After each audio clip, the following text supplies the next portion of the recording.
quieren, a ver qué dice el chat. Buenas tardes a todos. Bueno, buenas tardes, profes. Gracias, Dayana. ¿Cómo Buenas estamos? tardes.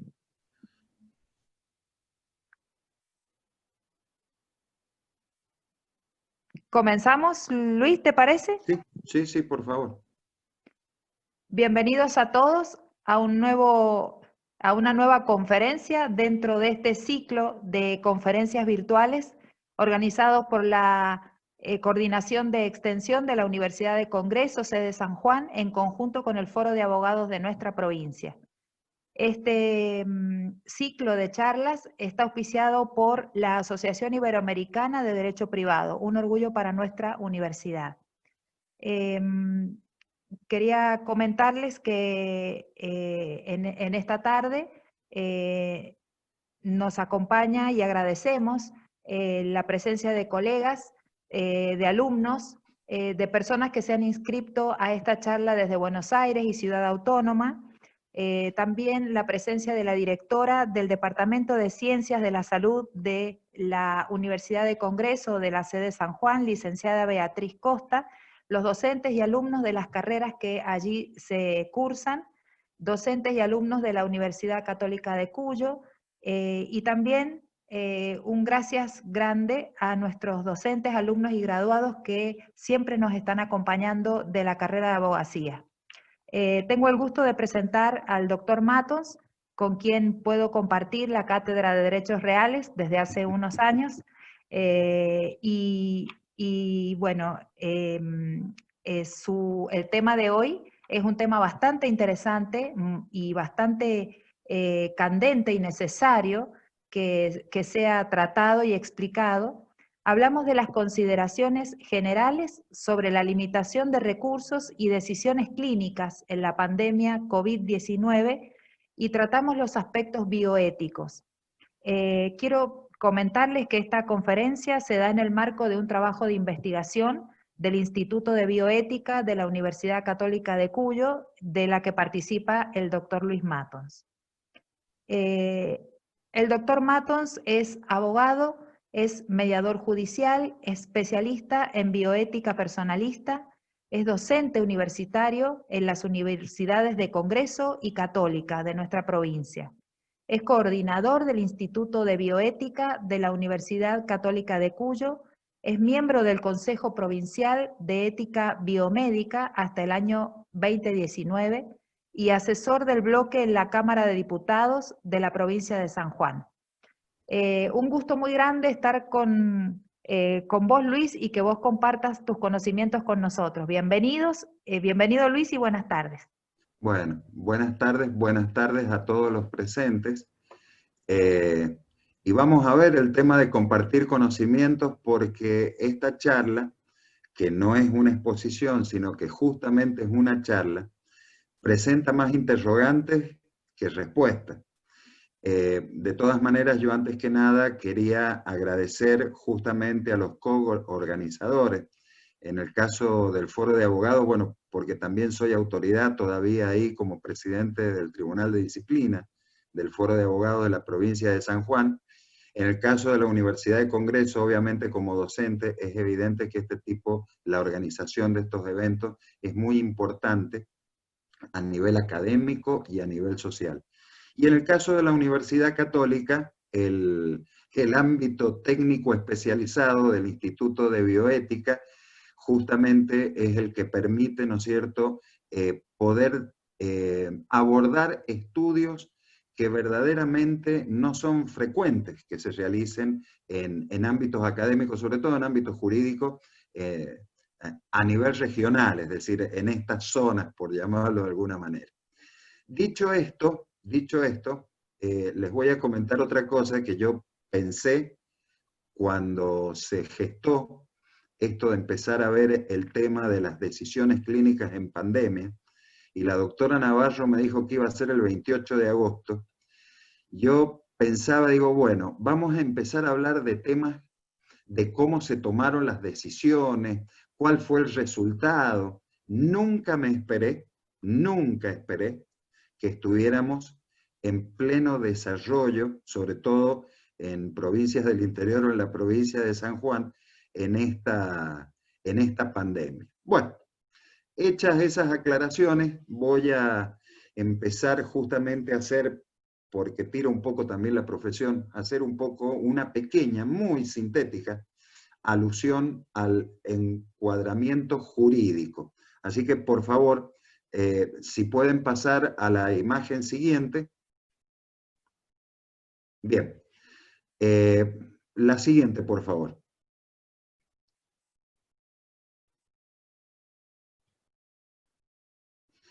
Acá lo que se está presentando es un breve comentario sobre la situación jurídica en torno a la pandemia y de lo que vamos a hablar, por favor, la imagen siguiente.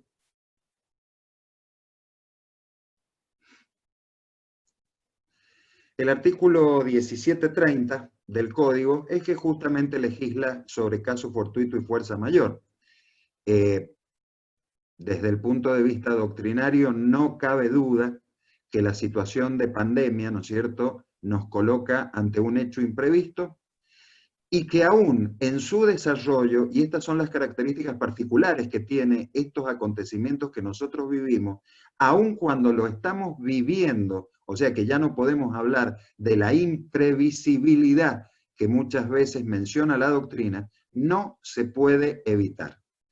Evidentemente, hay una ruptura del nexo causal, cuando se produce una consecuencia dañosa, queda eximido de responsabilidad por esta ruptura del nexo causal, porque en definitiva, quien debe la prestación de una obra o quien debe el gesto en la ejecución de un servicio, no puede evitar la producción del evento dañoso.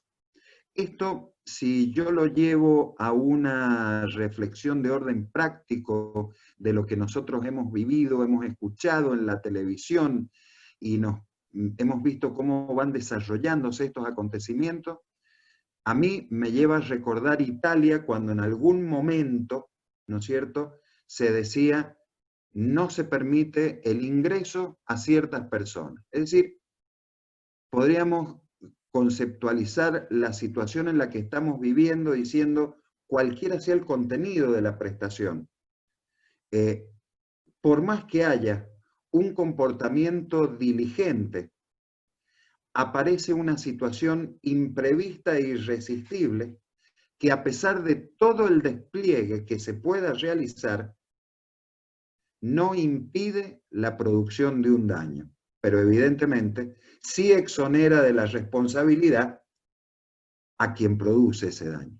Entonces, la situación es verdaderamente delicada, debe merituarse de modo conveniente y prudente. Por eso, por favor, la imagen siguiente. Por eso, desde distintos ángulos y en distintos tiempos, que esto quizás es importante tenerlo tenerlo en vista, ¿no es cierto? El doctor López Mesa ya en el 2015 hablaba justamente de este tema a nivel general, y un trabajo que a mí me llamó mucho la atención, que es del doctor Barbieri, habla de la pandemia como caso fortuito. En dos escenarios históricos distintos, la conclusión del análisis es exactamente el mismo. La diligencia comprometida puede no ser suficiente para satisfacer la prestación debida, cuando hay circunstancias extraordinarias que no pueden ser previstas, o incluso, agregaría, siendo previstas, no pueden ser superadas. Entonces, desde un breve comentario jurídico, yo diría que esta pandemia es evidentemente un acontecimiento fortuito que empezó siendo imprevisible, que en alguna medida puede ser insuperable y que nos coloca en la situación de actuar con la máxima prudencia posible. Bueno, por favor, la imagen siguiente. Y la siguiente, por favor, porque acá de lo que hablamos son los dilemas éticos que se plantean. Entonces, Lo primero que tenemos que tener en cuenta, ya saliendo un poco de este corset jurídico, es entrar a hablar de la situación a nivel social, a nivel sanitario, y lo primero que advertimos es que en realidad cuando hablamos de una pandemia, de una situación de catástrofe, de una situación de calamidad, se pone a prueba los sistemas de salud global. Y además se ponen a prueba, yo diría que a una prueba extrema y rigurosa, a los sistemas sanitarios y a los profesionales que integran esos sistemas sanitarios. Aparecen problemas éticos muy serios. En algunos casos se resuelven a través de medidas extraordinarias, pero la magnitud de estos riesgos, la imagen siguiente, por favor. Siguiente.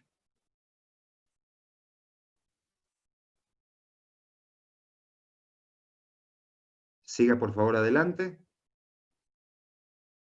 Ahí está. La magnitud de estos riesgos demanda justamente una discusión a nivel global. Podemos discutir la pandemia a nivel global, podemos discutir lo que pasa en cada país. Evidentemente las soluciones van a ser distintas. Lo que sí ya tenemos en evidencia es la necesidad de los países por un consenso internacional en la forma en la que, de modo equitativo, se debe tratar de distribuir aquellos elementos, entiéndase vacunas, que pueden permitir que globalmente superemos esta situación tan extrema que está causando tantas vidas.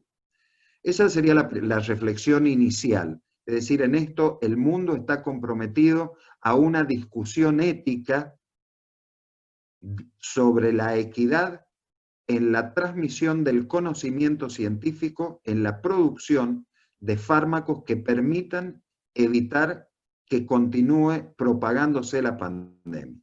Y aparecen dilemas éticos, es decir, cuando nos encontramos en situaciones de pandemia, cuando nos encontramos en situaciones donde está comprometida la salud pública de modo generalizado, se presentan los problemas de optar o de determinar prioridades. Y ahí viene la gran duda. ¿Qué pasa si se nos acaban los recursos? ¿De qué manera actuamos? Por favor, la imagen siguiente.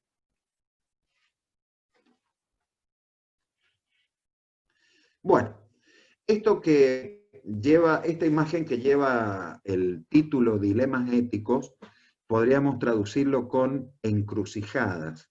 En algún momento los sistemas sanitarios, dependiendo de la idiosincrasia de sus organizaciones territoriales a nivel nacional, varían y en función de eso son distintos los dilemas y son distintas las formas de solucionarlos. Voy a presentar 3 dilemas que a nivel comunicacional, sobre todo europeo, y en el caso nuestro, a nivel latinoamericano, el sistema chileno, nosotros hemos estado anoticiados. Entonces, uno de los dilemas sería, aquel que accede primero al servicio de salud tiene derecho a ser atendido. O desde otro punto de vista, yo llegué primero, yo requiero el recurso sanitario. Bueno, si ustedes ven más o menos las explicaciones, cuando llega un joven de 25 años y una dificultad moderada, es decir, un distrés respiratorio que no es severo, sino que es simplemente moderado, pero una hora más tarde llega un paciente de 55 años con un distrés respiratorio agudo, es decir, con un síndrome de distrés respiratorio agudo, la pregunta sería, ¿a quién le asigno el recurso? De acuerdo a este primer criterio, el primero que llegó es el que tiene el derecho al uso o empleo del recurso sanitario. En otro caso es el criterio QALY. Este criterio QALY los países anglosajones lo tienen muy incorporado en su idiosincrasia, es decir, el argumento del sujeto más joven o el que todavía no ha alcanzado a cumplir la totalidad de lo que se entiende su ciclo vital. La esperanza de vida son 75 años, si yo me enfermo con 40, tengo derecho todavía a tratar de pelear por esos 35 años de vida que me quedan. Y en este caso, cuando se plantea el dilema ético, es cuando llega el paciente, ¿no es cierto?, con una buena condición general, frente a otro que tiene mayor edad, pero con un compromiso en su salud de carácter moderado, y entonces yo digo, le voy a asignar el recurso a aquel que todavía no ha vivido lo que tiene que vivir. Y otro me dirá, debería tener en cuenta también aquel que tiene más chances de sobrevivir. Otra de las situaciones, otro de los criterios, el argumento del más joven, el más younger de los norteamericanos, que es muy normal. Esto de recibo al paciente más joven porque tiene más expectativa de éxito en el tratamiento. Y esto que estoy diciendo, que se podría tomar como una mera aproximación teórica, nosotros lo hemos escuchado claramente en las primeras noticias periodísticas cuando, por ejemplo, el sistema sanitario italiano justamente había determinado la no prestación del servicio sanitario a aquellos pacientes añosos. Paciente añoso, ¿no es cierto? Paciente, creo que en su momento se hablaba de pacientes de 80 años de edad que directamente no entraban al servicio sanitario. Evidentemente que acá, en nuestro sistema jurídico por lo menos, entraríamos en conflicto directo con normas vigentes del Código Civil, específicamente el artículo 51, que habla del respeto de la dignidad del hombre. En cualquier circunstancia deben ser respetados los derechos de la persona humana. Por favor, la diapositiva siguiente, la imagen siguiente. Bueno, otro de los argumentos. El que pueda pagar, laissez-faire, es decir, el argumento puramente liberal. Quien tiene derecho al acceso es justamente el que tiene la cobertura del servicio de salud. Sin embargo, aquel que no tiene cobertura del servicio de salud, frente a un sistema público diezmado, en una situación hipotética, ¿no es cierto?, de un sistema de salud diezmado, no tiene acceso. Se debe preferir al privado. Hemos tenido noticias, porque tuvimos una aproximación de orden, yo diría, periodístico, cuando algún legislador chileno proponía que por una cuestión de respeto y de humanidad, la República Argentina debía recibir, ¿no es cierto?, pacientes que tuvieran COVID provenientes de Chile. La realidad del sistema chileno es que el desarrollo a nivel sanitario privado es muy bueno, sin embargo, el sistema público de salud es muy deficitario.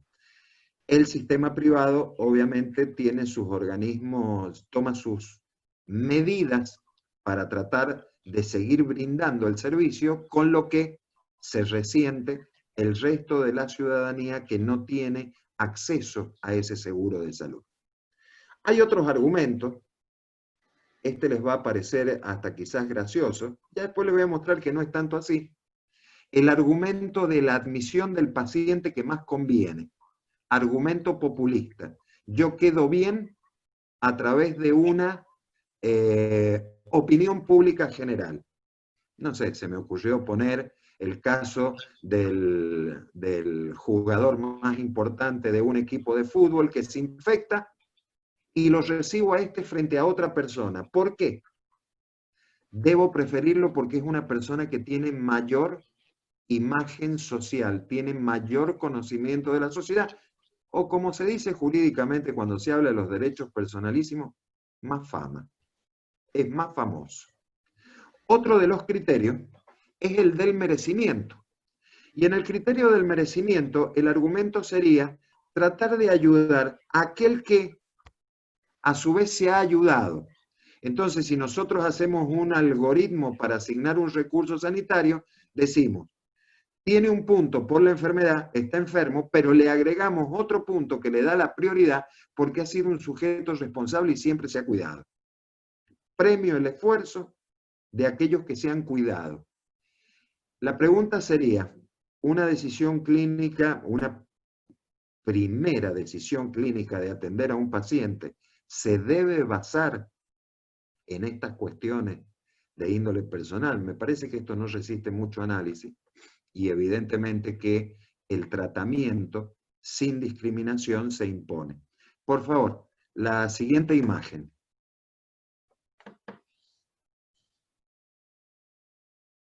Bueno, y acá entramos en dos situaciones que los médicos tienen muy en claro esto de el argumento de lo que el paciente decida o el cliente siempre tiene la razón, que así expresado parecería que en realidad no tiene mucho contexto, es un verdadero dilema ético porque en realidad en la relación médico-paciente y en el respeto de la autonomía del paciente y en la consagración de normas expresas de nuestro Código Civil y Comercial Unificado, nos encontramos con que las personas pueden hacer declaraciones de voluntad anticipada. Las personas pueden rechazar expresamente RCP, es decir, el caso de la reanimación cardiopulmonar. Las personas pueden expresamente rechazar tratamientos, por ejemplo, en las situaciones de trauma, tratamientos de transfusión sanguínea por motivos de creencia religiosa, y se debe respetar. Y se debe respetar. Entonces, en estas situaciones, evidentemente, el paciente, más que decir el paciente tiene la razón, yo diría, el argumento sería el paciente debe ser respetado en su voluntad, aun cuando el médico entienda que tiene posibilidades ciertas de recuperación de su salud. Y si nos encontramos con el dilema que frente al servicio sanitario aparece un hombre de 50 años que ha hecho una declaración, formalmente una declaración de voluntad anticipada, donde no acepta soporte ventilatorio, y un paciente de 80 años que exige, con comorbilidades, que exige la utilización justamente de mecanismos ventilatorios, deberé aceptar a este último porque el primero lo rechaza. Finalmente, yo diría que ya con carácter excepcional, y les voy a pedir por favor que lo que están leyendo en la parte inferior lo recuerden, con carácter excepcional aparece el criterio de la chance del éxito terapéutico, el que tenga más chance. Y uno dice, bueno, pero esto verdaderamente se da cuando hablamos de situaciones de recursos extremos, tratando de mantener los recursos extremos. El triaje militar es una práctica médica reconocida. Pero cuando nosotros empezamos a ver algunas especialidades médicas que no son conocidas o difundidas, como son justamente la medicina de calamidad, nos encontramos con que las situaciones de orden extremo dentro de un sistema sanitario, cuando ya no hay otra posibilidad, va a tener un criterio de selección excepcional de esta naturaleza. Tratar de aceptar al paciente que insuma menos recursos médicos, porque eso permite en alguna medida administrar los recursos existentes para continuar ofreciendo en alguna medida un servicio de salud. Bueno, por favor, sigamos adelante porque vamos a ver ahora los principios.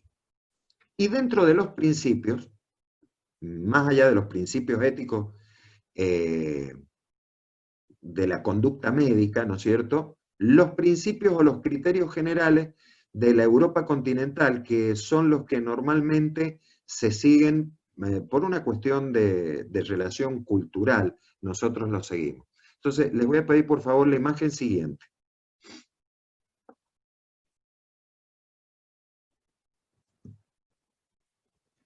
Primero, España.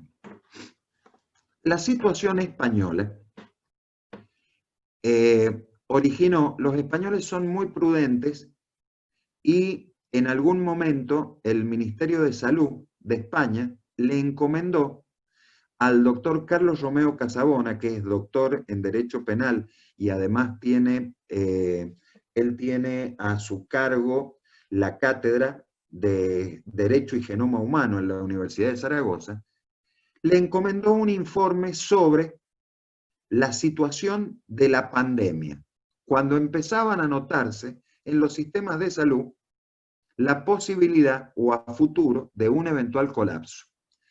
Romeo Casabona, con buen criterio, lo primero sentó un principio general que yo diría que es ordenatorio o de interpretación. La ética no puede dejarse de lado en una catástrofe de salud pública. Sea cual sea el estado de disponibilidad del recurso, la decisión ética debe primar. Y a partir de esto, elaboró 2 o 3 principios que son muy importantes y que nosotros podemos compararlos incluso con la experiencia argentina, que los basó justamente en la forma en la que se debe ir construyendo las decisiones sanitarias que se deben tomar en una situación de pandemia. Y lo primero que establece es que las decisiones sanitarias deben estar fundadas en principios de equidad, aquello de que si tiene obra social lo atiendo, si no tiene obra social no lo atiendo, evidentemente es una barbaridad, por lo menos para nosotros, en el modelo argentino, lo mismo en alguna medida en el modelo español. Criterio de no discriminación negativa, obviamente. La discriminación positiva es aceptable, es más, hasta incluso es justa y exigible.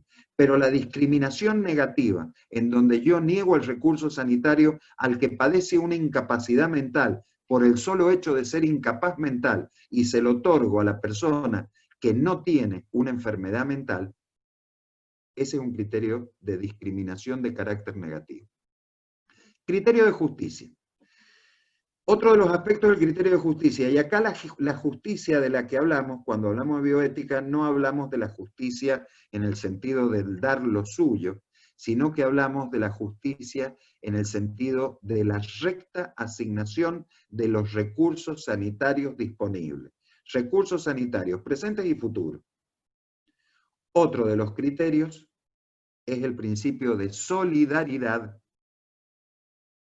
Ambos sectores, público y privado, deben necesariamente comprometer sus esfuerzos en lo que se refiere a las estrategias para el manejo de las situaciones de pandemia, ¿no es cierto?, por COVID-19. Y evidentemente que la solidaridad supone que muchas veces cuando el efector público de salud tiene una limitación estratégica, debe el efector privado también hacerse cargo solidariamente de esta situación de carácter excepcional, inicialmente imprevista, pero posteriormente prevista y no determinado si es superable, porque hasta ahora nosotros estamos manejando los sistemas de salud público, están respondiendo a la altura de la gravedad de las circunstancias. Y esperemos que esto continúe así. Lo que se busca es que continúe de esta manera. Bueno, criterios de proporcionalidad. La proporcionalidad acá ya es relativo, es un principio relativo justamente a la práctica médica. La práctica médica proporcionada es aquella que rechaza el empleo de un gesto médico que sea fútil o desproporcionado. Es decir, que al paciente no le va a repercutir beneficiosamente en su estado de salud. Y finalmente, el criterio de transparencia. La comunicación y el fundamento de las decisiones que se toman tiene que basarse en criterios de transparencia institucional. Esto es lo que proponen los españoles. Bueno, obviamente que como estamos hablando de una situación que es cambiante, lo que manifiesta Romeo Casabona es una llamada de alerta, es decir, una luz amarilla. Es imprescindible permanentemente hacer una reevaluación de los criterios orientativos y preceptivos que se van tomando en la pandemia. Y es una cuestión que es obvia. En la Argentina está pasando lo mismo. Y otra de las cuestiones de las que habla el informe español es que la escasez de recursos temporales o duraderos puede exigir criterios de priorización y esos criterios de priorización se deben establecer en base a aspectos objetivos generalizables que sean transparentes, públicos y consensuados, sin perjuicio de valorar también los aspectos singulares e individuales de cada paciente. Pero es obvio que a medida, Dios no quiera que no pase nunca en la República Argentina, a medida que van quedando más agotados los recursos sanitarios, las tomas de decisiones extremas van a ser cada vez más duras. Y lo que en principio no supone para el equipo médico tratante un dilema, puede después terminar en la necesidad de establecer a quién se admite y a quién no. Por eso, la generalización, que todavía nosotros, gracias a Dios, y no tenemos necesidad, pero la generalización y el carácter objetivo de cómo debe ser la prestación del servicio, a los europeos les pasó que tuvieron que plasmarla, y ya vamos a ver de qué manera lo hicieron los españoles. Bueno, por favor, la imagen siguiente.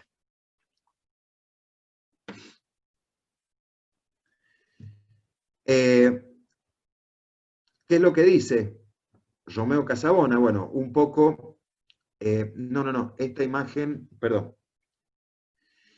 Haciendo un resumen de lo que dice el informe que presenta Romeo Casabona, ¿no es cierto?, al Ministerio de Salud de España, los aspectos fundamentales son no discriminación, máximo beneficio y recuperación de vidas humanas, tener siempre presente la evaluación del estado general del paciente, finalmente, la práctica clínica adecuada a las expectativas objetivas de recuperación del paciente a corto plazo. Esto ya hablamos, ¿no es cierto?, de un sistema sanitario con un compromiso funcional en cuanto a la prestación de su servicio. En todo caso, incluso en situaciones extremas, el informe de Romeo Casabona establece que un sistema sanitario sin ética no es directamente un sistema sanitario. En todo caso que se presente, en todo caso práctico que se presente, se debe tratar la persona como un sujeto individual que necesita el servicio de salud. Por favor, la imagen siguiente.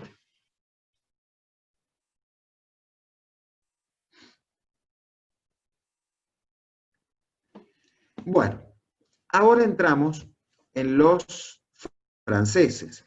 A mí los franceses me gustan más que los españoles. Un poco para los que no conozcan, Jérôme Lejeune es el padre de la genética mundial. Además de haber sido quien descifró el genoma humano, el que concluyó, ¿no es cierto?, con el mapeo total del genoma humano, a partir justamente de un virus de gripe. Hizo uno de sus aportes por los que se le ofreció el premio Nobel de Medicina y no lo aceptó, fue porque él describió el síndrome Down. El síndrome Down había sido descrito, ¿no es cierto?, en 1880 por John Down. Lo que describió genéticamente Jérôme Lejeune es por qué se produce. Y él demostró el problema de la trisomía en el cromosoma 21, que es el que termina produciendo el síndrome Down. ¿Qué es lo que me pareció sumamente interesante de las fuentes francesas, ¿no es cierto?, cuando apareció la pandemia? Que los franceses lo primero que hicieron fue una declaración de principio que prácticamente es hermana del artículo 51 de nuestro Código Civil y Comercial. Y lo que dice es, toda persona, independientemente de su edad y condición, merece ser reconocida como persona con dignidad y con los derechos humanos que le son inherentes. Por eso he puesto acá, entre paréntesis, al artículo 51, porque es un principio que refiere normativamente a un principio general del derecho, de la parte general de nuestro Código Civil y Comercial, que es esencial para entender la naturaleza del ser humano. Después continúa diciendo, en esto ya empieza mucho a seguir, ¿no es cierto?, los pasos de España. Nadie debe ser discriminado por razón de enfermedad o por razón de edad. Menciona expresamente la necesidad de la preservación del servicio sanitario, es decir, la salvaguardia e integridad de los profesionales sanitarios. Yo vengo ahora, en estos momentos, he terminado hace media hora de dar estoy en el dictado de un postítulo justamente de bioética, dentro de los cuales hay personal sanitario del Hospital Marcial Quiroga, y hablando de esta situación de la pandemia, lo que me dijeron estos chicos era, por favor, recen por nosotros, porque verdaderamente es una situación de mucho esfuerzo al que se encuentra sometido el personal sanitario. Entonces ahí debe claramente existir la garantía por parte del Estado de la integridad con lo que se llaman los EPIs, ¿no es cierto? Estos equipos personales que se usan para evitar la contaminación, etcétera, etcétera. Obviamente debe haber un compromiso por parte del Estado y sus gobernantes en cuanto a que se debe garantizar la salud de los ciudadanos y, en la medida de lo posible, prevenir la producción de daño. Este concepto de la prevención de daño para nosotros no es ajeno, para la República Argentina no es ajeno, y nosotros ya incluso lo tenemos plasmado institucionalmente en nuestro Código Civil y Comercial, donde hablamos incluso de una función preventiva del daño. No solamente tenemos que reparar, sino que también tenemos que evitar que se produzca en la medida de lo posible. Es decir, teniendo en cuenta los medios actuales y futuros previsibles. Por favor, la imagen siguiente.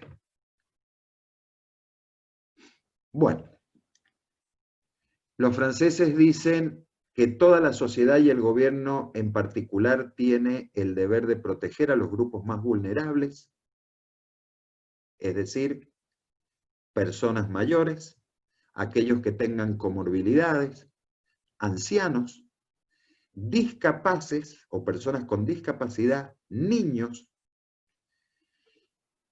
y que todo aquello que no pueden hacerlo por sí mismo, nosotros debemos velar por la salvaguarda de su salud e integridad con especial atención. Obvio que la población debe ser protegida, pero debemos dar una especial atención a aquel sector de la población, aquella franja etaria de la población que le resulta más difícil poder protegerse o cuidarse. Los profesionales sanitarios, obviamente, que tienen el deber de atender, cuidar, ¿no es cierto?, curar, independientemente de su condición, no pueden conculcar los derechos de las personas.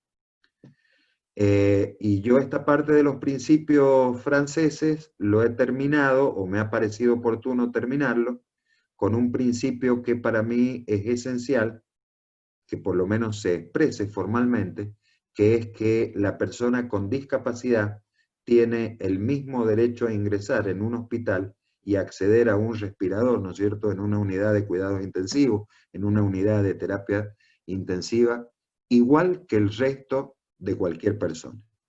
Por favor, la imagen siguiente.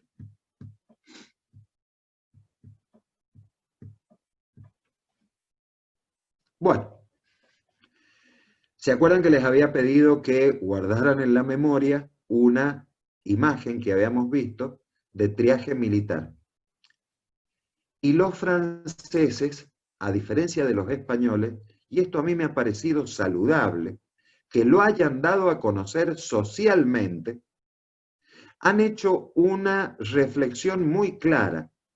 En situaciones extremas y con escasez de recursos, situaciones extremas ya de carácter generalizado, urgencia, guerra, pandemia, calamidades, terremotos, no va a quedar otro remedio que decidir qué paciente accede a un cuidado intensivo, pero ojo, no ciertos criterios, esto de decir los de 80 años, no, sino en base a criterios prudenciales, valorando cada situación en particular, no solamente la situación de la edad, la situación de discapacidad, el diagnóstico y pronóstico, la situación de comorbilidades y poniendo todos los medios al alcance para proteger el derecho a la vida. Y esto es lo que les decía yo que guardaran en la memoria, porque los franceses me parece a mí que con una prudencia, una cuota de prudencia que yo no he visto en otras comunicaciones de otros países, dicen que el triaje militar, aquel de la asignación de recursos, solamente aquel que tiene una mayor expectativa de éxito para resolver la enfermedad, debe ser considerado una medida excepcional cuando no hay recursos disponibles o posibles de traslado de paciente a otra institución sanitaria. Pero de la misma manera, debe dejar de practicarse desde el momento en que haya habido posibilidad de acceso al recurso sanitario. Es una herramienta excepcional y se aplica excepcionalmente. Por favor, la imagen siguiente.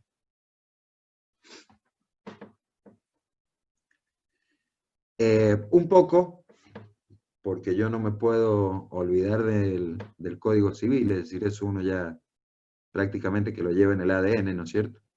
Me gustó de los franceses y por eso lo presento, sobre todo para aquellos que no son abogados, que no tienen formación jurídica y que están esperando en realidad otra cosa de esta charla a la que ya vamos a llegar.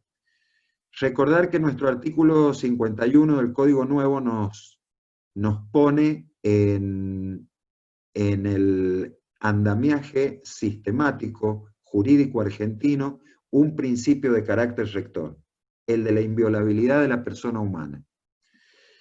Y ese concepto es ni más ni menos de que esa inviolabilidad debe ser tenida presente en cualquier circunstancia. Y en cualquier circunstancia se debe el respeto al reconocimiento. Y obviamente el respeto a esa dignidad. Por un lado, este código nos sacó algunos conceptos que eran magistrales. Concepto de persona natural que nos daba Vélez Sarsfield tiene una validez histórica hoy en día, siglo XXI, que es incuestionable. Nos sacó aquel antiguo artículo 51, nos dio este concepto de inviolabilidad de la persona humana que es tan relevante como aquella otra definición. Por favor, la imagen siguiente. De todo lo que hemos visto hasta ahora, fíjense que yo en ningún momento he dicho qué es lo que hacemos, porque lo único que me he limitado es a expresar sintéticamente, incluso parcialmente, un breve enfoque jurídico. Después hemos visto cuáles son algunos de los distintos dilemas que se pueden llegar a presentar, que no son los únicos posibles. Y después lo que hemos visto es el abordaje desde el punto de vista de los principios de lo que hace el sistema continental europeo, que yo diría que es bastante complementario con nuestro sistema. Entonces, nosotros entendemos ese lenguaje aunque nos cuesta mucho entender el lenguaje angloamericano. Lo que no hemos dicho es cómo podemos hacer esto de respetar la dignidad humana, cómo podemos racionalizar los recursos, cuáles son las herramientas, y ahora sí nos tenemos que meter con la praxis médica, ¿no es cierto?, la decisión clínica, el empleo de los recursos en una situación de pandemia. Por favor, la imagen siguiente. Fíjense, hablábamos recién, en esto lo vamos a dejar afuera a los franceses, hablábamos recién de los españoles, respeto a la dignidad humana, no discriminación, bla, bla, bla. Diario La Vanguardia, junio 2020, las unidades de cuidados intensivos plantean un triaje de los pacientes según su valor social o la esperanza de vida en caso de colapsar. Y se echa por tierra todos aquellos aspectos principialistas con los que se debió manejar el recurso sanitario nacional ante una situación extrema de necesidad dentro de un país, para plantear un triaje de pacientes según su valor social. ¿Qué es lo que entenderíamos por valor social? Y bueno, es más importante el personal de la Fuerza Armada o el personal sanitario, porque ese es el que nos cuida y el que nos sana, y el otro que se vaya muriendo hasta que volvamos a tener recursos. Evidentemente que esto no admite el menor análisis. Por favor, la imagen siguiente. De lo dicho, y antes de explicar el tema de las decisiones clínicas, recordar simplemente, al que es médico le voy a pedir disculpas, ¿no es cierto?, por lo rudimentario de las ideas que yo estoy plasmando acá, pero al que no es médico, y como para que tenga una idea resumida, podríamos decir que los fines de la medicina son, primero, la prevención de enfermedades; segundo, la curación; tercero, muchas veces el alivio del dolor y del sufrimiento; y finalmente, una función que es esencial, el acompañamiento en la etapa de desenlace de esa enfermedad, que es cuando se produce la agonía del paciente, hasta que se llega a la muerte. Bueno, dicho esto, cuando hablamos de medicina, no solamente hablamos del médico. Cuando hablamos de medicina, hablamos de una estructura que es interdisciplinar, donde hay médicos, enfermeras, auxiliares, trabajadores sociales, psicólogos, incluso el asistente espiritual. Mucho calma al paciente con agonía el hecho de poder resolver aquellas situaciones personales o familiares antes de que se produzca su muerte. Entonces,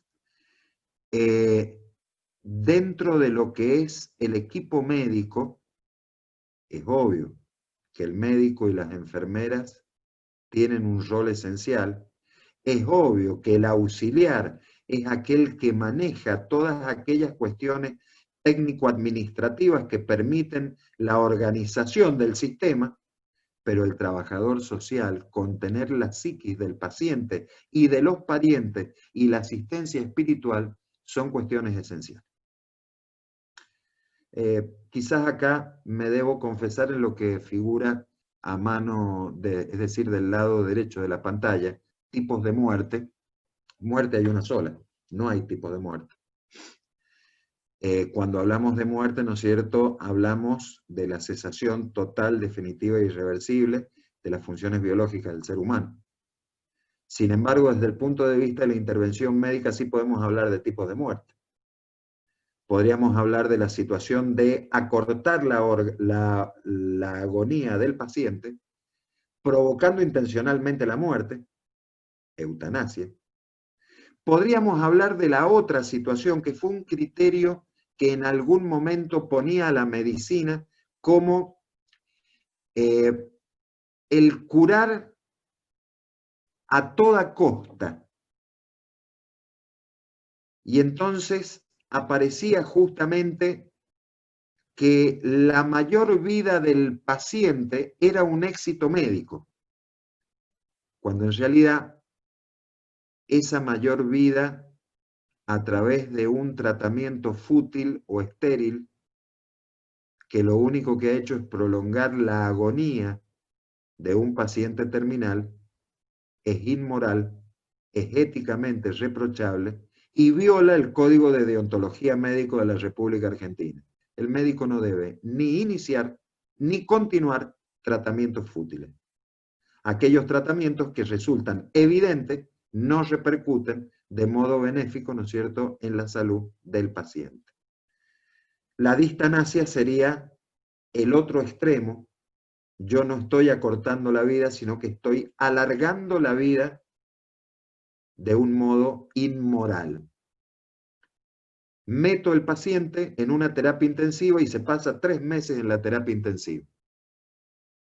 Yo no hice nada beneficioso para ese paciente. Por eso, dentro de lo que sería el tratamiento ortotanásico, que es la muerte normal, la que determina un proceso que culmina con un paro cardiorrespiratorio, pero que lleva un tránsito de hechos que se van produciendo, debe ser a través del acompañamiento, sin adelantar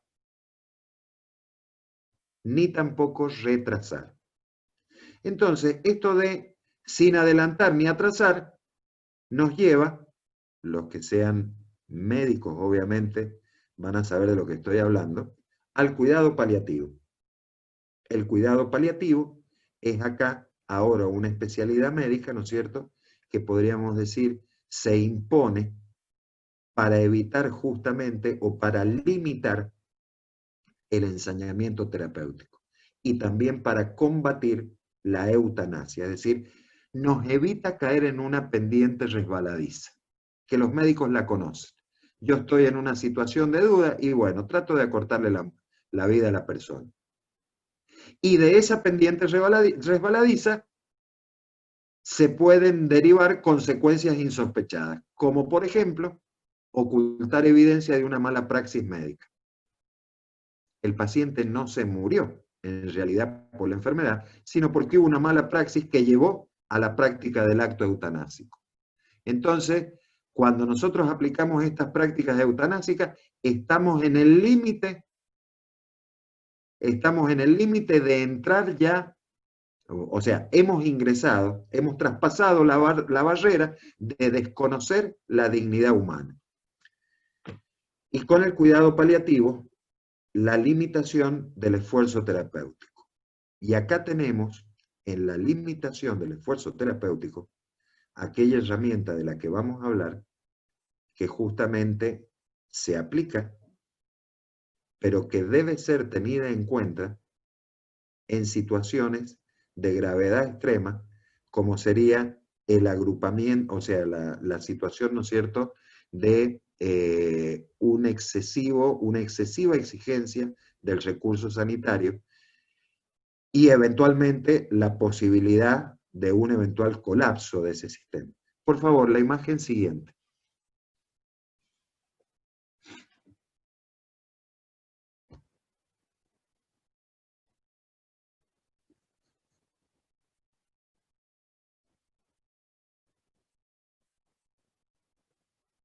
Ahí está.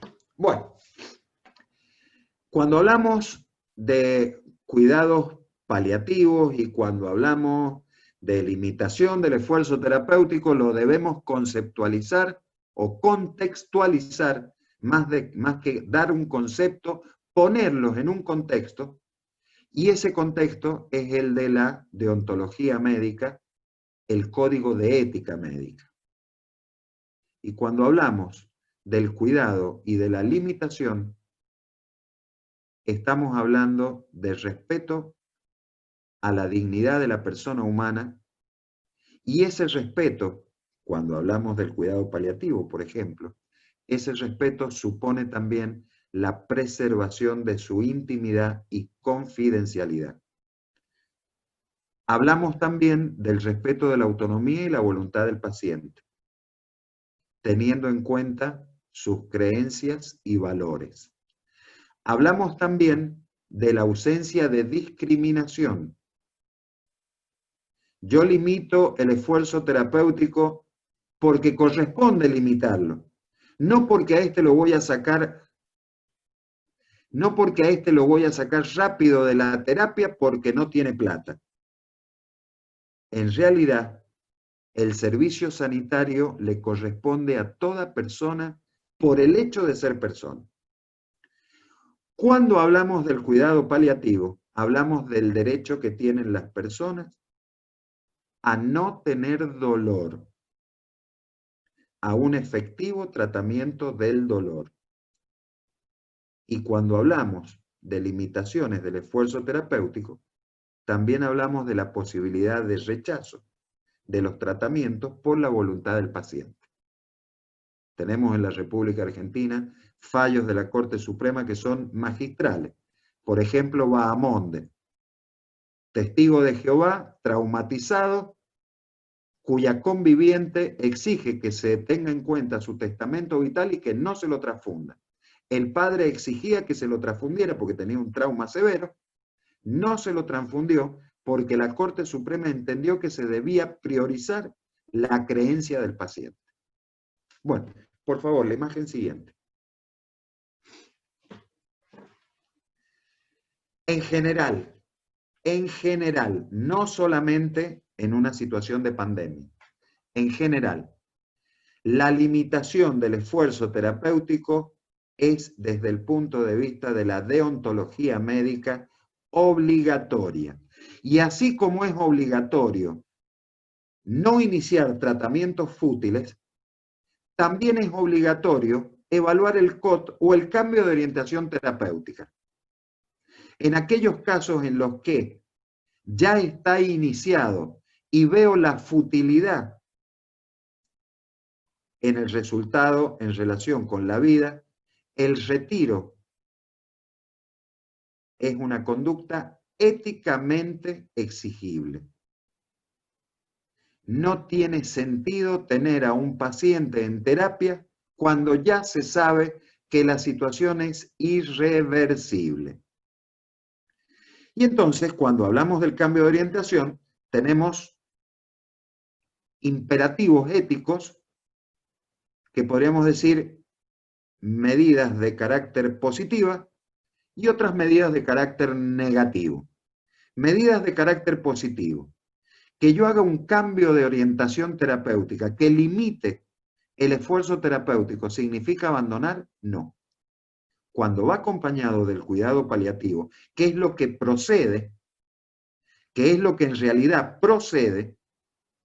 Yo estoy contribuyendo al acompañamiento que es una exigencia médica en la etapa final de la vida del paciente.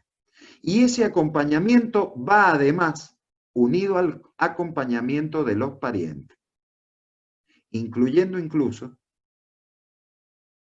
los fármacos de sedación paliativa. Y en situaciones especiales debo respetar las declaraciones de voluntad de no resucitación cardiopulmonar y en algunos casos evitar también la hidratación y nutrición solamente a niveles mínimos para evitar, ¿no es cierto?, que el paciente en situación de agonía empiece a tener síntomas de sed.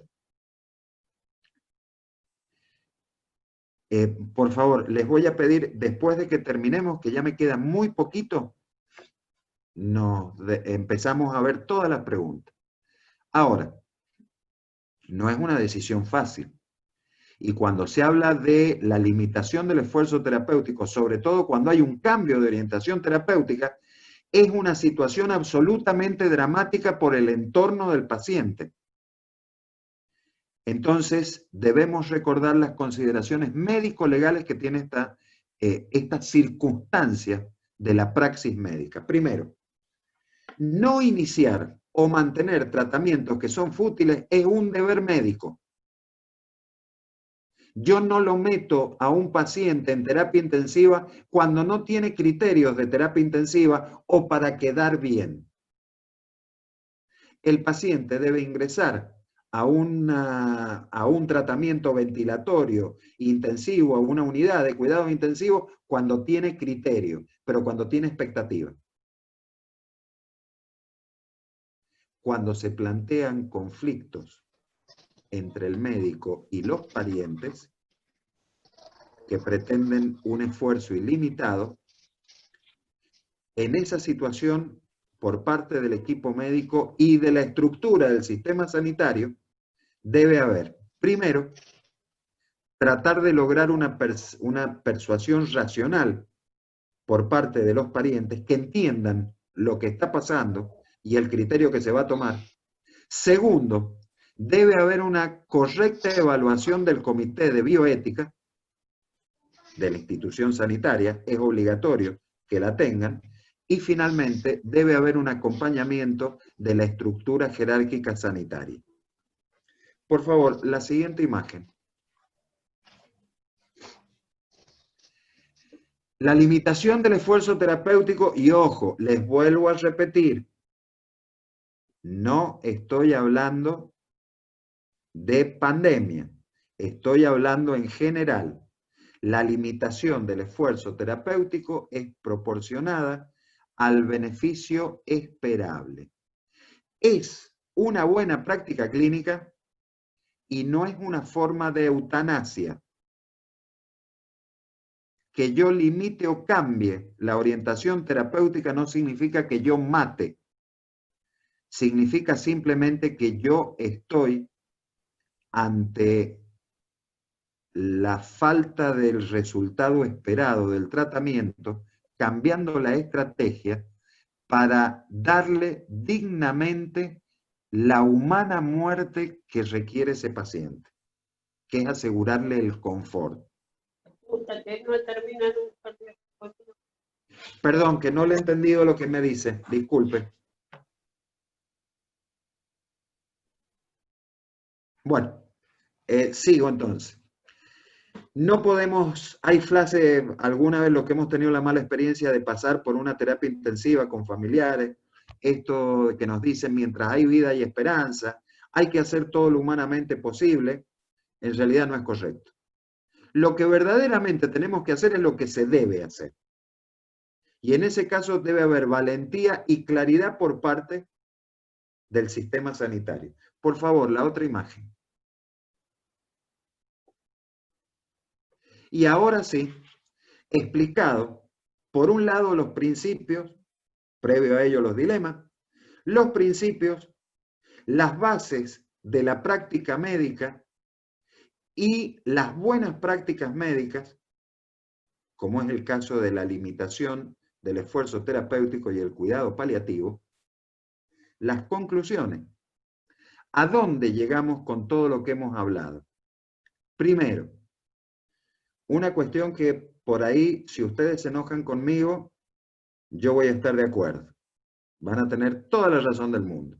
Esto de que yo diga, tener muy en cuenta que una situación de pandemia como la actual dificulta elaborar recomendaciones que sirven para todos los casos presentes o futuros, y es más o menos como decir algo que todos estamos viendo y que sabemos, no le encontramos el agujero al mate.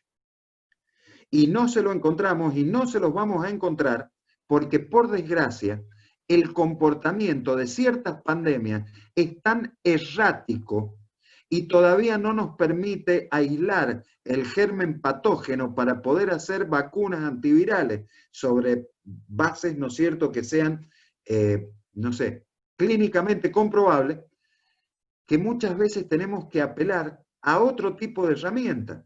Y las decisiones que hoy tomamos, que nos parecen fantásticas, mañana puede ser que las estemos criticando. Y entonces cuando aparece, que eso es lo que a mí me pone verdaderamente muy triste, esto de cuarentena sí, cuarentena no, es lo único que tenemos.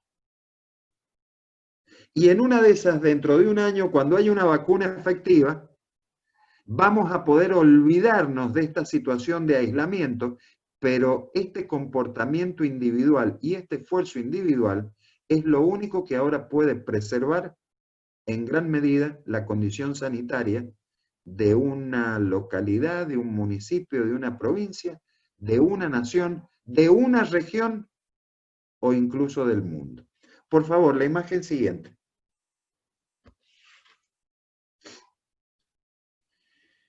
En este contexto, generar recursos, evidentemente, muchas veces no es posible. No podemos decir con 3.000 camas, camas de terapia intensiva que se contagie todo el mundo, porque en realidad es imposible que se sostenga un sistema sanitario con ese nivel de demanda de recursos, pero sobre todo, no de los recursos materiales, sino de los recursos humanos.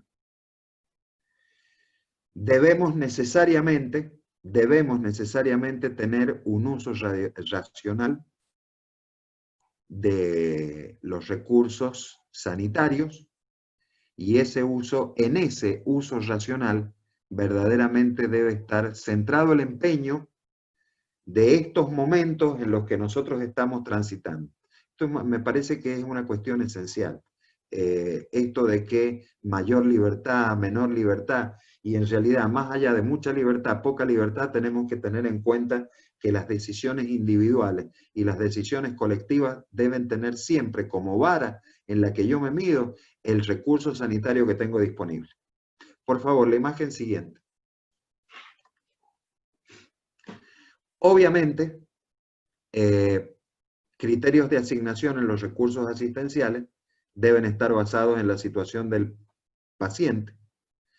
Obviamente, los criterios no son impuestos o no deben ser impuestos desde un sector, sino que deben ser validados y asumidos por las sociedades científicas dentro de un país. Sociedad de Oncología Pediátrica, Sociedad de Oncología, de Cardiología, de Inmunología, de bla, bla, bla, bla, bla, bla, todos de acuerdo. Y comunicados con transparencia a la sociedad. Es evidente también que en esta situación hay que tener en cuenta la situación clínica del paciente. Bueno, su deterioro funcional, etcétera, etcétera. Sobre esto no voy a seguir hablando, porque ya más o menos nos hemos referido antes. Por favor, la imagen siguiente.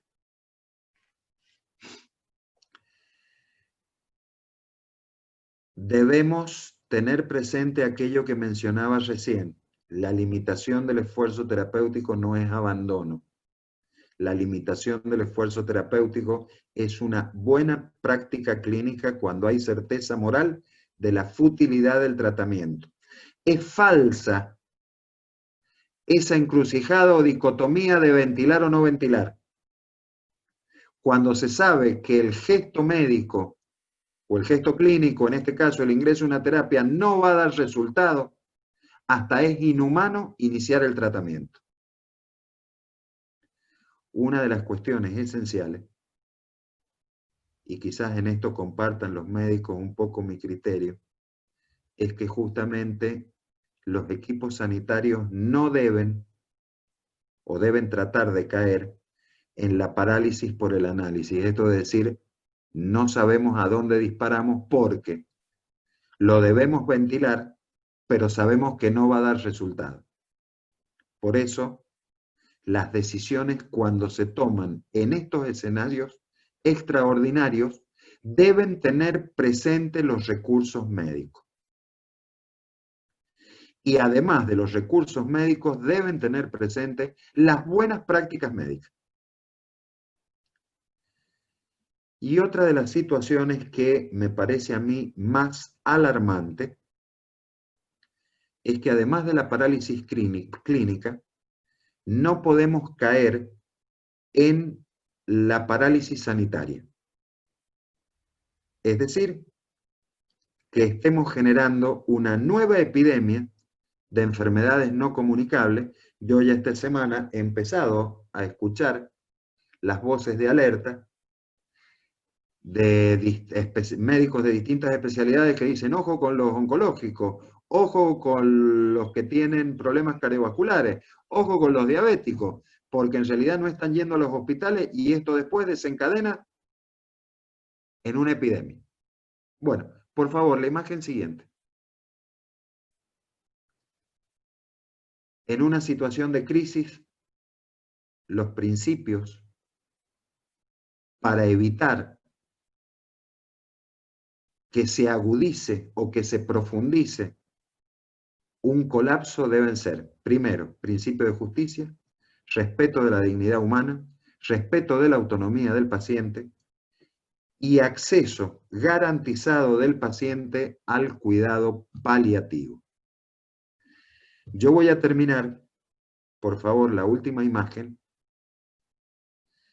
para explicarles qué es lo que no se debe hacer.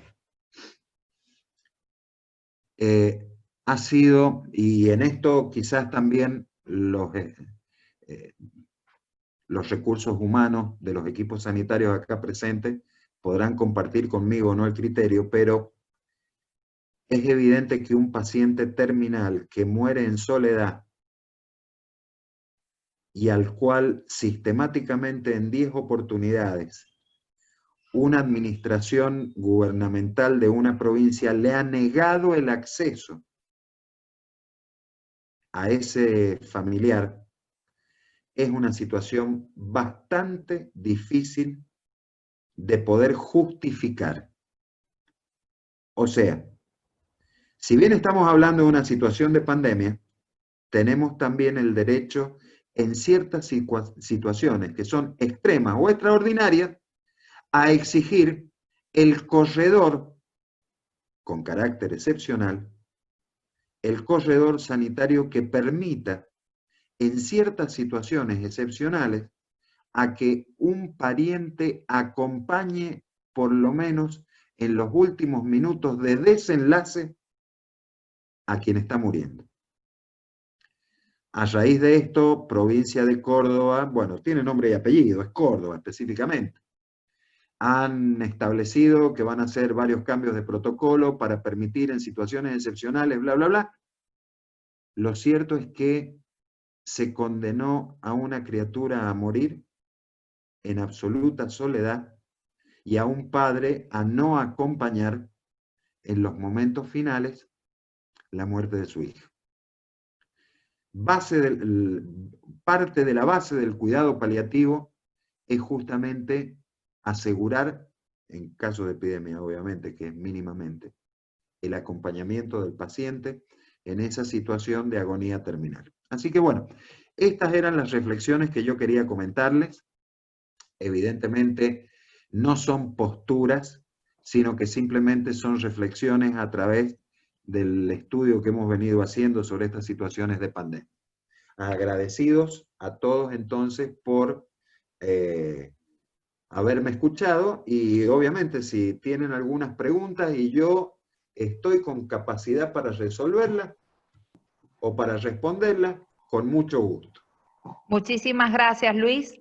La verdad que has venido a dar luz sobre esta situación que estamos viviendo todos y que está bastante preocupante, esta situación que se nos ha vuelto imprevisible y que también como población queremos saber cuáles son las medidas que toman las autoridades o cuáles son los recursos con los que cuentan los sistemas de salud para que podamos tener lo que decías vos del artículo 51, que se respete en todo momento la dignidad de la persona humana, porque atraviesa todo el derecho ese principio. Es la primera vez que en el Código Civil se menciona la dignidad humana.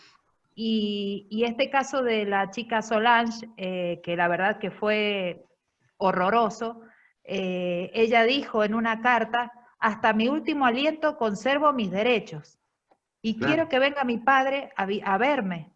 Y ella misma estaba consciente. ¿Se imaginan ustedes aquella persona que no se encuentra consciente o que se encuentra sedada? La verdad que es como vos decías, estás dejando más interrogantes de los que pensábamos. Excelente. Sí, sí, sí. Magistral, Luis. La verdad que muchísimas gracias. Así, Es más, acá hay algunas preguntas. si me permiten agregar un segundo a esto, porque esto Sí, por verdaderamente a mí me favor. ha conmovido. La situación de esta criatura muriendo en soledad es mucho más desgarradora que la situación de morir. Exactamente. Bueno, eso quería agregar.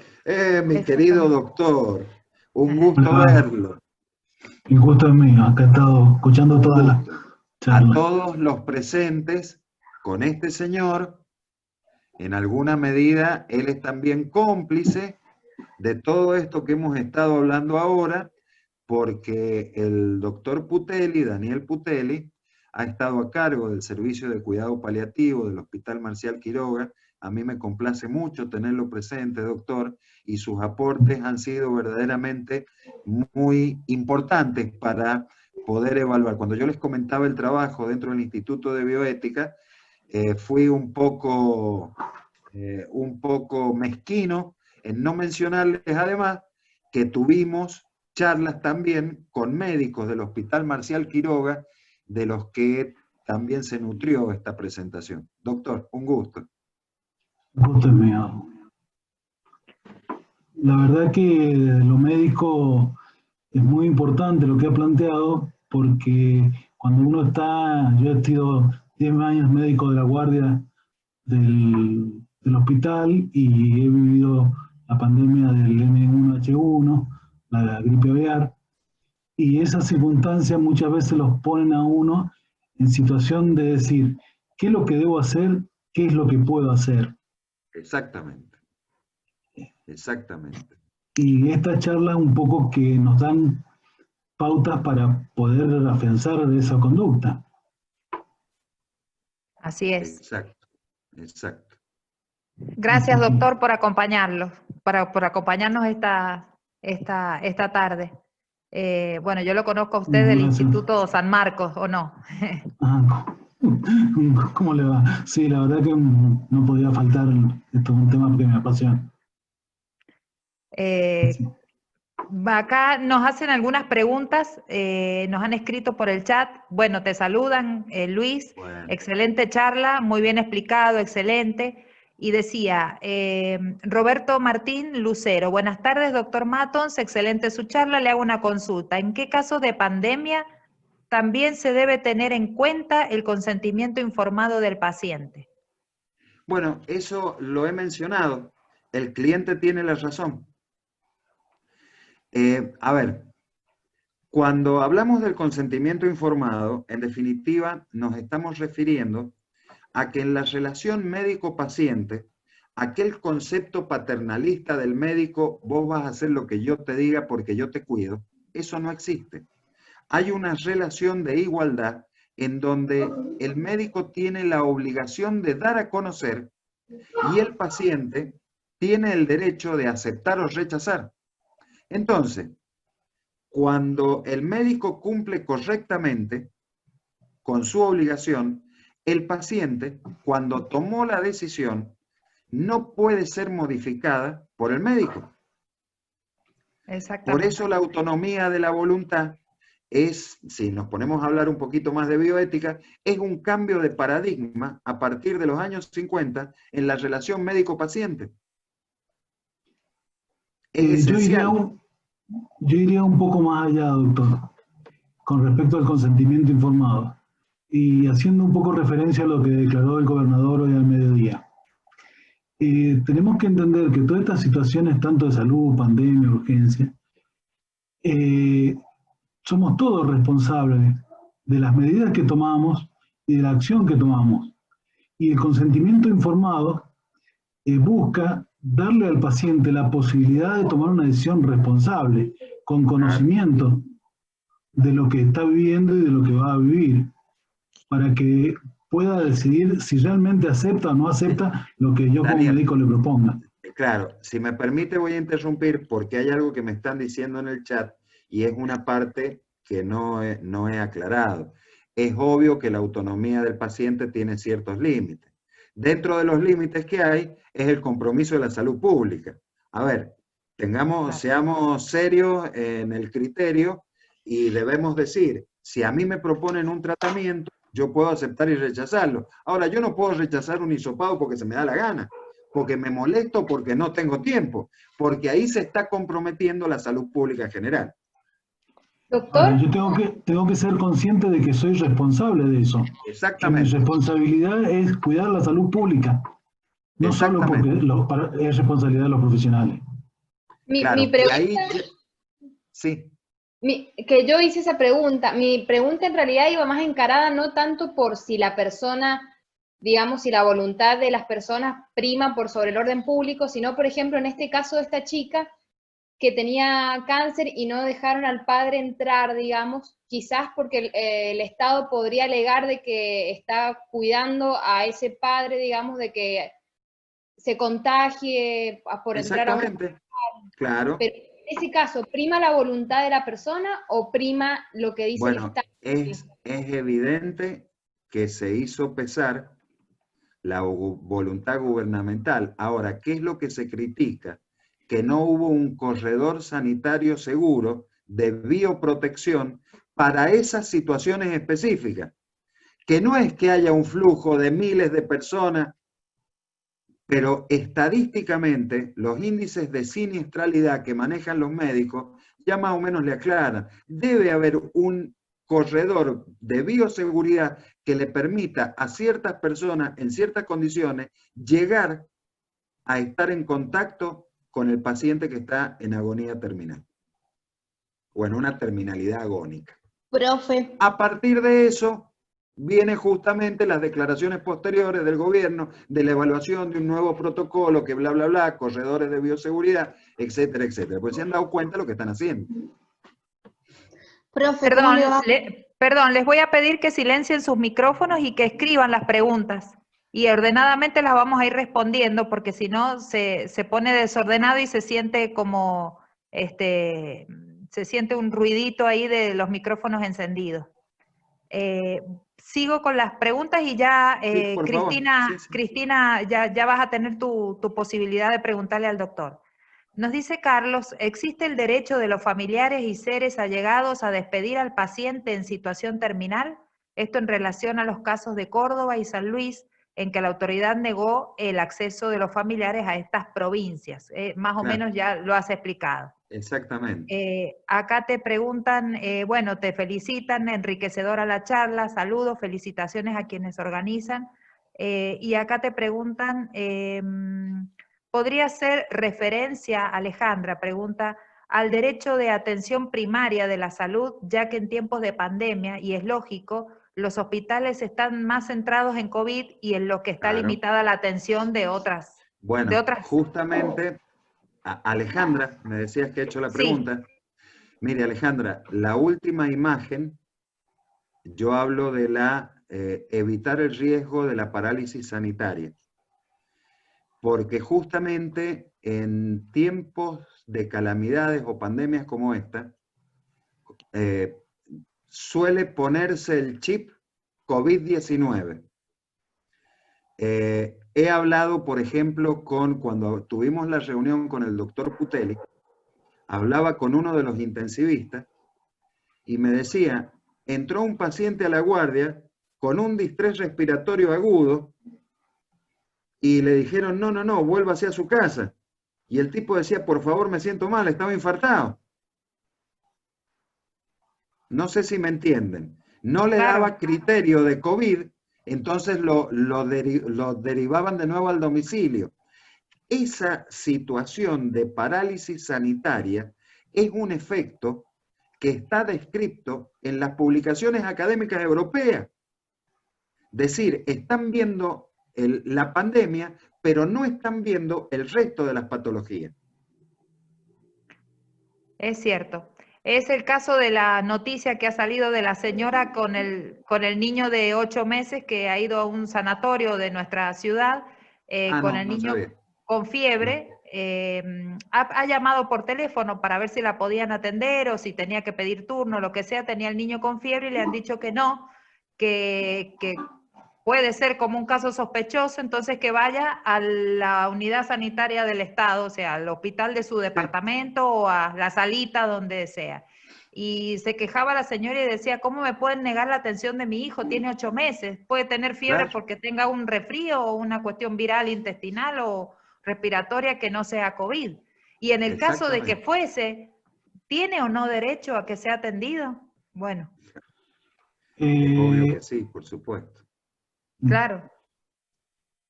Sí, doctor, ahí, ¿quieres hablar algo?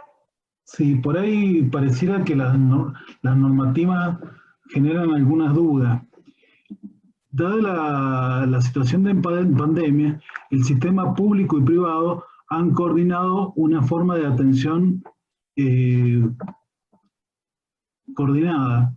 Entonces, los centros de recepción de pacientes con síntomas de riesgo de infección COVID van a ser atendidos en el sector público. ¿Por qué? Porque tiene la disposición de todo el sistema para poder recibirlos, aislarlos, detectarlos y activar los protocolos. Entonces, muchas veces pasa eso, que en la parte privada lo mandan a la parte pública. No es que en realidad hay una negación de la atención, es que por ahí no hay una situación clara para la sociedad en general de cómo va a ser la atención. Sí, pero Daniel, si me buenas tardes. Disculpe, si quisiera hacer una consulta. Por favor, silencien los micrófonos y les vamos a dar espacio para todos los que quieran hacer consultas. Si me permite hacer una aclaración, Daniel, yo estoy advirtiendo en los últimos días que se está prestando de mala fe en los servicios prepagos de salud la cobertura médica, por una cuestión de costos.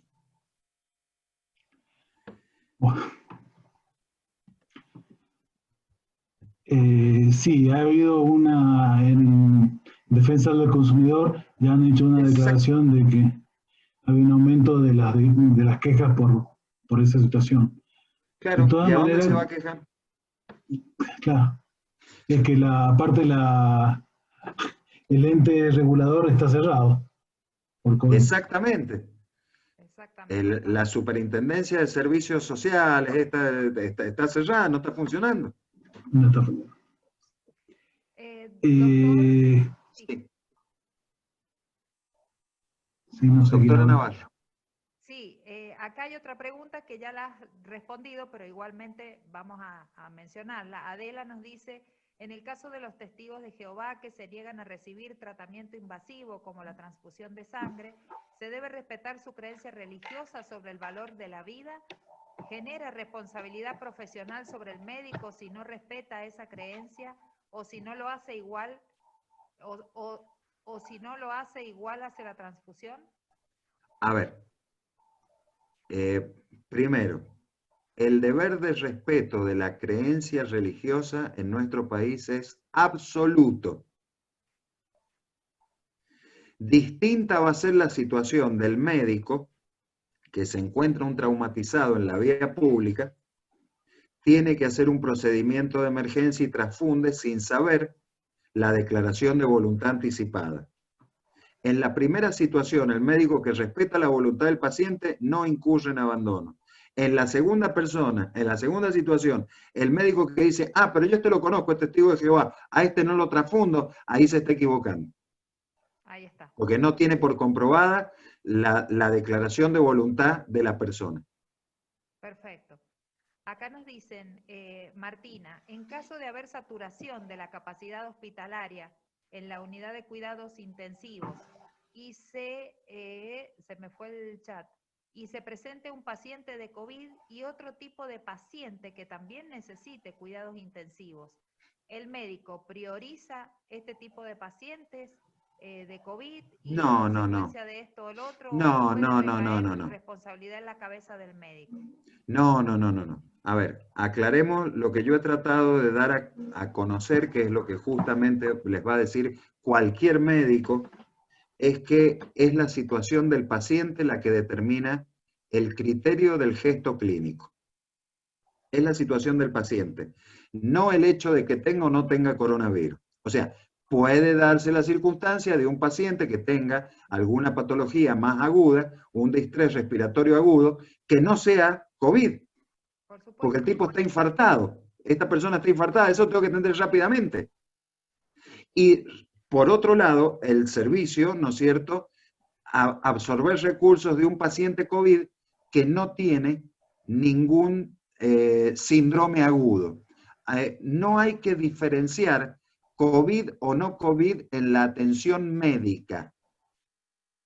La persona adolece de una enfermedad y obviamente requiere la asistencia del recurso sanitario. Bien. Desde el punto de vista médico, desde el punto de vista médico, la única significación que pueda tener el riesgo de ser o no ser COVID es la disposición desde el punto de vista de la prevención, nada más. A ver, Verónica, y para todos los presentes, lo que dice el doctor es muy importante y yo no lo había mencionado. Si yo estoy atendiendo a un traumatizado que me doy cuenta que tiene COVID, ¿no es cierto? Primero, si yo ya lo sé de antemano, no voy a poder utilizar cualquier quirófano. Voy a tener que utilizar un quirófano específico. Pero además tengo que tomar previsiones. Empiezan a haber muchas situaciones de contagios del equipo de salud justamente en las áreas de quirófano. Buenas tardes. Disculpe, justamente de eso quería comentarle. Sí, ha pasado, está pasando. De hecho, justamente en el Hospital Rawson hemos tenido casos de quirófano específicamente que nos han aislado particularmente. Yo trabajo ahí, estamos aislados porque hemos tenido personal que ha estado en contacto en la parte privada exclusivamente, y bueno, pasa que también se reciben, con lo que decía recién usted, está conglomerando mucho lo que sería el hospital, casos de COVID y casos de no COVID. Entonces, por ahí recibimos nosotros en el hospital gran cantidad de personas, en este caso, que van con algún cuadro clínico que se lo considere, y desgraciadamente por ahí pasa a quirófano y no es realmente un COVID, y se desconocen los síntomas, y bueno, y pasan por ahí el tema de las infecciones, justamente, que es lo que están pasando ahora en el hospital. Claro, exactamente. Sí, sí, sí. El riesgo del personal sanitario, por eso los franceses le apuntan específicamente, le dan un principio específico para poner un llamado de atención a la preservación de la integridad de los servicios del personal sanitario. Vamos a ir un poquito más rápido con las preguntas. Nos dice Cristina, las obras sociales están dejando sin control médico a incluso embarazadas, algo que es muy necesario, sobre todo en el primer y tercer trimestre de gestación, sin mencionar que antes no se respeta la ley de parto respetado. Ahora con COVID mucho menos. ¿Cómo podemos insistir en la protección de nuestros derechos? Bueno. Tenemos 17 mensajes más, así que por favor escríbanlos y el abanico de medidas es amplísimo, desde la queja administrativa en la obra social provincia hasta incluso el amparo judicial. Yo diría que hay situaciones que en alguna medida son insuperables, porque se altera también el funcionamiento de la prestación del servicio. Se entiende claramente, pero también quiero decir que la gente tiene miedo muchas veces de ir a un hospital porque dice, me está doliendo el codo, pero en una de esas voy a salir con COVID, ni en chiste voy. Eso es lo que quiero decir. Tal cual. Aquí nos pregunta Magalí, ¿cree usted, doctor, que hay falta de información o más bien una orientación de los protocolos erróneos? No, ni una ni otra. Ojo con la información. Acá, bueno, disculpe Dani, la veo logueada como Dani. Muchas veces al paciente hay que darle la información que digiere y asimila. Y al público en general es exactamente lo mismo, porque no se puede sembrar el pánico. Ahora, tampoco se pueden ocultar realidades. Y se debe saber que cuando uno no es responsable, en su manejo personal, podemos terminar en situaciones de absoluta, de colapso, en la que vamos a llegar al triaje militar, guste o no guste. No va a haber otra opción. Entonces, yo no diría que hay un retaseo de la información. Muchas veces en estas situaciones se comunica como mejor se puede comunicar, para que nos entendamos. Gerardo, uno de nuestros alumnos, en relación con lo que acabas de decir, por ejemplo, en el caso 23 de Caucete, que fue el inicio del rebrote en San Juan, pregunto, ¿los médicos del hospital de Caucete tienen alguna responsabilidad respecto de que este caso 23, el señor de 74 de edad, lo despacharon en varias oportunidades a su domicilio hasta que le detectaron el COVID-19? ¿Qué se hace con esos médicos? No. A ver, me parece que se está malinterpretando el motivo de esta charla. Primero, para poder dar una respuesta de eso habría que pedir las historias clínicas. Y con las historias clínicas empezar a ver bien cómo es la situación. El motivo de estas charlas, donde uno muchas veces trae más preguntas que respuestas, es justamente dar a conocer distintas situaciones por las que atraviesan los médicos y que ellos no tienen la idoneidad para darlas a conocer. A un médico intensivista yo no le puedo pedir que me explique qué es lo que es un cambio de orientación terapéutica. Porque cuando a mí me dice que mi hijo, que lo tengo en terapia intensiva, lo va a sacar de la terapia y lo va a mandar a cuidado paliativo, yo lo mato. En realidad, tiene que haber alguien que haga docencia en la sociedad y explique estas cosas. Esa es la cuestión. Ahora, esta otra situación, bueno, motivo de investigación judicial, es un tema que pasa por otro lado. Luis, ¿y existe el comité de bioética en los hospitales? Claro que sí, Rawson, por supuesto, Hospital Rawson, Marcial Quiroga, ellos tienen su comité de bioética, sí, y funciona. En los departamentos, ya sean hospitales o lugares como La Rotonda, por ejemplo, No ¿les sé, llega esa información? yo conozco los principales. Conozco Marcial Quiroga, que es con el que más estoy relacionado, y Hospital Rawson. En el caso de los hospitales es obligatorio. Ahora, no sé si centros de salud también. Bien. Bueno, aquí te agradecen, muchas gracias por tu solvencia y claridad expositiva, Luis. Como tenemos el gusto de tener al doctor Daniel Putelli con nosotros, si quieres agregar algo, doctor, para finalizar, porque ya estamos por finalizar la charla. Así... La verdad que para mí es un gusto haber podido participar. No me dejo de sorprender todo lo que puedo aprender con estas charlas y estoy a su disposición lo que necesite. Bueno, alguna vez hablamos con Luis. ¿Te acuerdas, Luis, que salíamos de un examen y que nos encontramos con el director de la carrera y le dijimos que queríamos que hubiera bioética en abogacía? ¿Te acuerdas Claro. que teníamos esa propuesta? Bueno, sí. Hoy se la comenté y le dije, no es para hablarlo hoy, pero tenemos una propuesta con Luis para que se trate este tema, que en realidad con algunas promociones de alumnos yo lo he tratado en una materia que ya no existe, que se llamaba dogmática general, y hemos hablado mucho de los derechos de los pacientes, de este tema de las nuevas disposiciones del código, desde el artículo 51 en adelante, las medidas, las disposiciones anticipadas, etc. Así que, bueno, aquí nos preguntan que si el comité de bioética es interdisciplinario. Sí, por supuesto. Sí, por supuesto. Los comités de bioética tienen que ser interdisciplinares.